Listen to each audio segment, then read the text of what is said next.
Spiteful Gesture. Only a few weeks had passed since Edward had taken his passenger train. It had been Edward's first day out in a long time.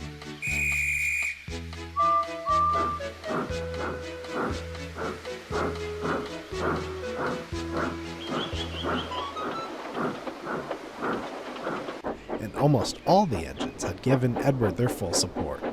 However, two did not. Gordon and 98462 were quite displeased with Edward. 98462 was one of 3 engines brought by the Fat Director to the railway on trial. He didn't have a name, just a number.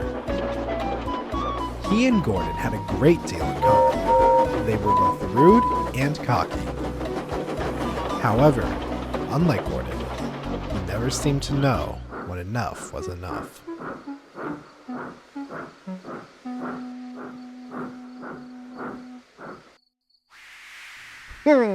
You finally managed to make it out of the station, cackled 98462 as Edward backed down into the sheds one night. Edward had just returned from his passenger run and was feeling quite proud. What a useless engine you are, Edward. I'm sure we'll be hearing plenty of complaints from the passengers tomorrow. You must have been running late all day. The others gave 98462 a foul look, but Edward just smiled.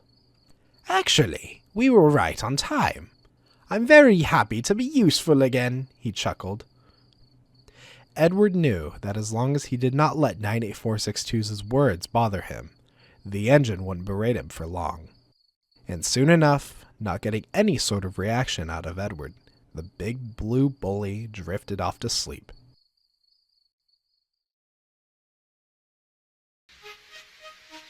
As Edward was now working regularly on passenger trains, the Fat Director extended the timetable to run later into the evenings.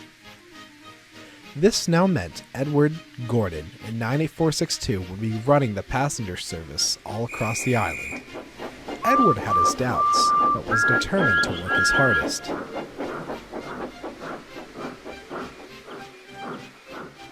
Fortunately for him, he ran the loop line, so only saw Gordon and 98462 at the big station. The weeks passed. Edward thought his trains were getting heavier and heavier, or he was getting older and older. The other engines had noticed this, and offered to help. Ooh. No thank you, panted Edward. You have your own trains to manage. You can't upset the Fat Director's timetable.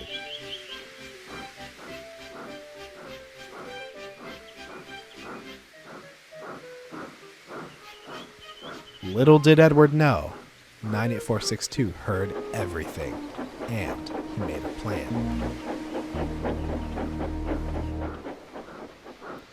Edward arrived at the big station to collect his first passenger train. When he arrived, he saw that there were no coaches. Thomas must have woken up late again, he thought. He was just about to go collect some more, when 98462 came hooting and wheeshing into the platform, with Edward's coaches. No need to fret, he said snootily. I'll be taking your train today. We mustn't upset the Fat Director's timetable. He laughed loudly as the guard blew his whistle and set off. Edward was upset, but he thought it was best he get on with his work.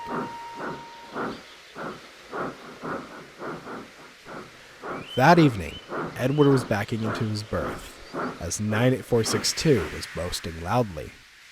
We don't need Edward anymore. I've proven I can manage 2 trains at once.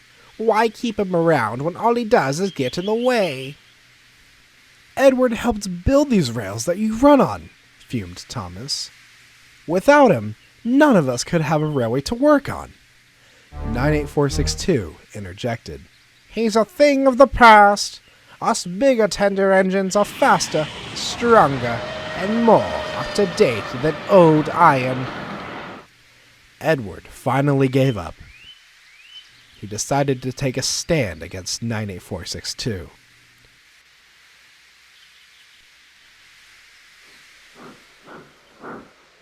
The next morning, he woke up earlier than usual to collect his coaches and make it to the platform before 98462. The yard was silent, and Edward felt sure he had beaten him. And what do you think you're doing?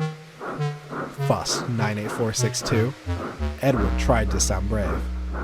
Collecting my coaches from my passenger train. I don't think so, 98462 growled. You're nothing but slow and old. You are going to sit in the shed and wait to be sent away. Or even better, scrapped. Before Edward could say another word, 98462 backed down onto his line and coupled up to his coaches.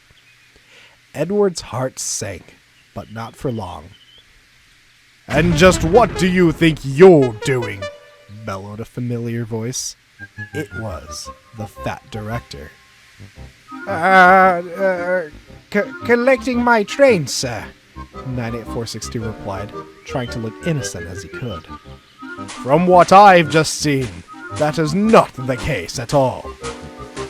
I've had passenger complaints saying they were taken to the wrong stations, and fellow workers complaining about your treatment of others. 98462's face turned white as a ghost. My engines, the fat director went on, work hard and help fellow engines. You have done neither of those. Let me remind you, I had brought you here to work here on trial, and I can see you are not fit for my railway. You shall go back home to the other railway tonight. For now, I want you to go back to the sheds immediately.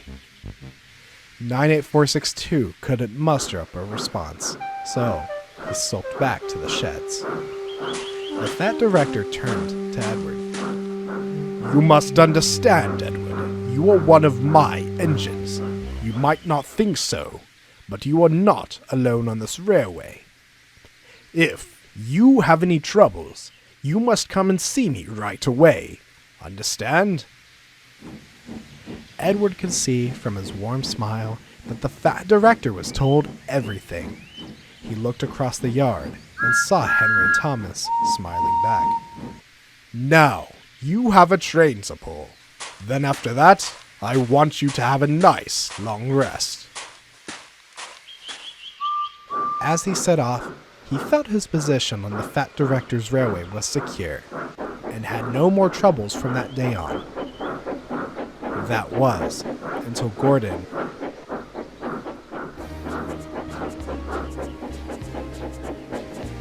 I mustn't say any more, or I shall spoil the next story.